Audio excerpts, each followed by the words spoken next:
முதல் வாசகம். ஞானம் என்றுமுள்ள ஒளியின் சுடர்.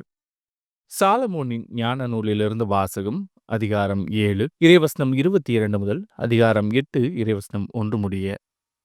ஞானம் ஆற்றல் கொண்டது. அவ்வாற்றல் அறிவுடையது, தூய்மையானது, தனித்தன்மை வாய்ந்தது, பலவகைப்பட்டது, நுண்மையானது, உயிரோட்டம் உள்ளது, தெளிவுமிக்கது, மாசுபடாதது, வெளிப்படையானது, கேடுறாதது, நன்மையை விரும்புவது, கூர்மையானது. ஞானம் எதிர்க்க முடியாதது, நன்மை செய்வது, மனிதநேயம் கொண்டது, நிலை பெயராதது, உறுதியானது, வீண்கவலை கொள்ளாதது, எல்லாம் வல்லது, எல்லாவற்றையும் பார்வையிடுவது, அறிவும் தூய்மையும் நுண்மையும் கொண்ட எல்லா உள்ளங்களையும் ஊடுருவிச் செல்வது.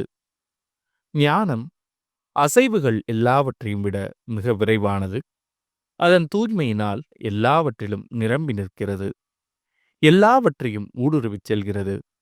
ஞானம் கடவுளின் ஆற்றலிலிருந்து புறப்படும் ஆவி, எல்லாம் வல்லவரின் மாட்சியிலிருந்து எழும் தூய வெளிப்பாடு. எனவே மாசுபட்டது எதுவும் அதனுள் நுழைய முடியாது.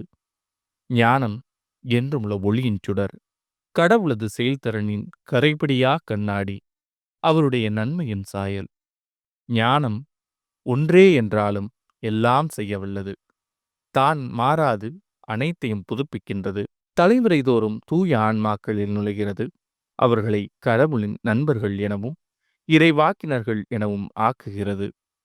ஞானத்தோடு வாழ்கின்றவர்கள் மீது அன்பு செலுத்துவது போல வேறு எதன் மீதும் கடவுள் அன்பு செலுத்துவதில்லை. ஞானம் கதிரவனை விட அழகானது, விண்மீன் கூட்டத்தினும் சிறந்தது, ஒளியை காட்டிலும் மேலானது. இரவுக்கு பகல் இடம் கொடுக்கிறது, ஆனால் ஞானத்தை தீமை மேற்கொள்ளாது.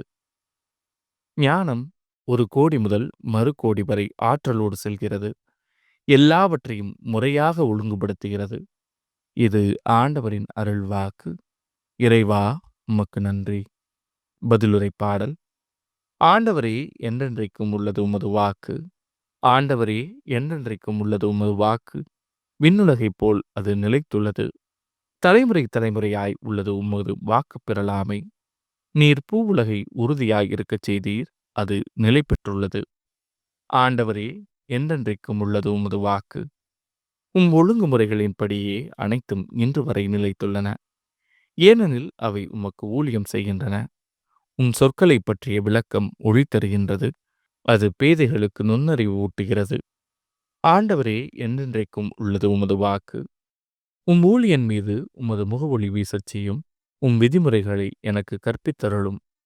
உயிர் பிழைத்து நான் உம்மை புகழ்வேனாக, நீதி நெறிகள் எனக்கு துணை புரிவனவாக. ஆண்டவரே, என்றென்றைக்கும் உள்ளது உமது வாக்கு. நற்செய்திக்கு முன் வாழ்த்தொலி. அல்லேலூயா, அல்லேலூயா. நானே திராட்சை கொடி, நீங்கள் அதன் கிளைகள். ஒருவர் என்னுடனும் நான் அவருடனும் இணைந்திருந்தால் அவர் மிகுந்த கனி தருவார் என்கிறார் ஆண்டவர். அல்லேலூயா. நற்செய்தி வாசகம். இறையாட்சி உங்கள் நடுவேயே செயல்படுகிறது. லூக்கா எழுதிய தூய நற்செய்தியிலிருந்து வாசகம். அதிகாரம் 17 இறைவசனங்கள் 20 முதல் 25 முடிய. அக்காலத்தில் இறையாட்சி எப்போது வரும் என்று பரிசேயர் இயேசுவிடம் கேட்டனர். அவர் மறுமொழியாக, இறையாட்சி கண்களுக்கு புலப்படும் முறையில் வராது. இதோ இங்கே அல்லது அதோ அங்கே எனச் சொல்ல முடியாது, ஏனெனில் இறையாட்சி உங்கள் நடுவேயே செயல்படுகிறது என்றார். பின்பு அவர் சீடர்களை நோக்கி கூறியது, ஒரு காலம் வரும், அப்போது மானிட மகனுடைய நாள்களில் ஒன்றையாவது காண நீங்கள் ஆவலாயிருப்பீர்கள், ஆனால் நீங்கள் காண மாட்டீர்கள்.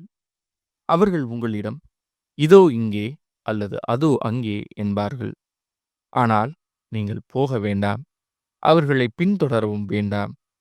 வானத்தில் மின்னல் ஒரு பக்கத்திலிருந்து மறுபக்கம் வரை பளீரென மின்னி ஒளிர்வது போல மானிட மகனும் தாம் வரும் நாளில் தோன்றுவார்.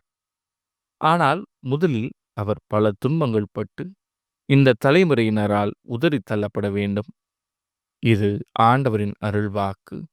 கிறிஸ்துவே, உமக்கு புகழ்.